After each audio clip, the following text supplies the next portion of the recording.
degrees and diplomas in psychology. Their majority and their degrees are usually under theology. Now, there are famous Christians like Dr. James Dobson that were doctors of psychology. And we see how that went. He wrote books about beating your kids.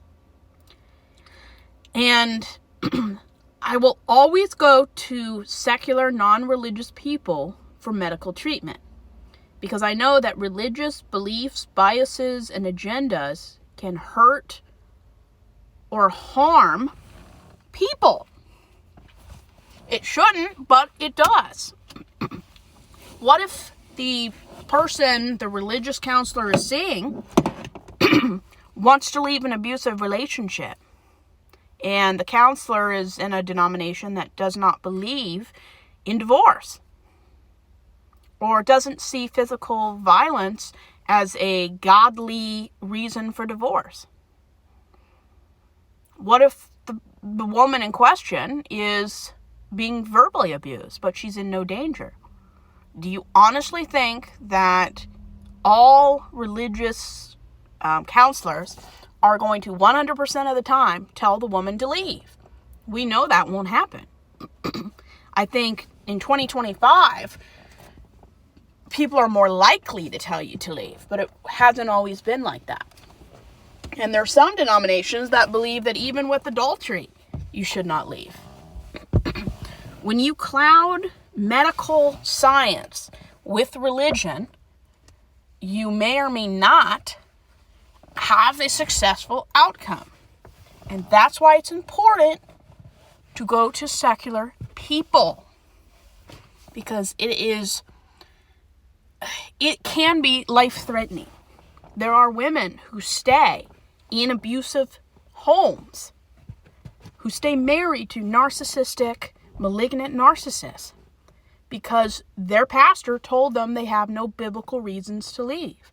Even though someone should not have to put their hands on you, verbally and emotionally tear you down every day for you to leave.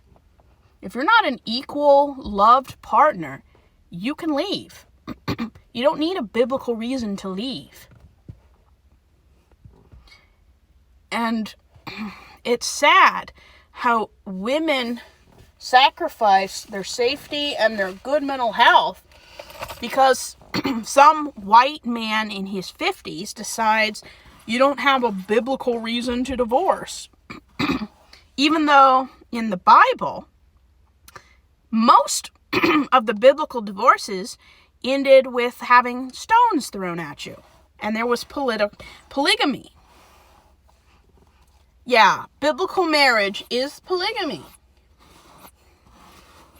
And just because the ancient Jews did something and God said it was okay, doesn't mean it's okay. God commanded the ancient Jews to commit genocide and mass rape. That does not mean it's acceptable. We really should not be taking any way. We should not be looking at anything written 2,000 years ago as a manual for morality, when most of the crimes we have, like laws that hopefully prevent most crimes, didn't exist back then.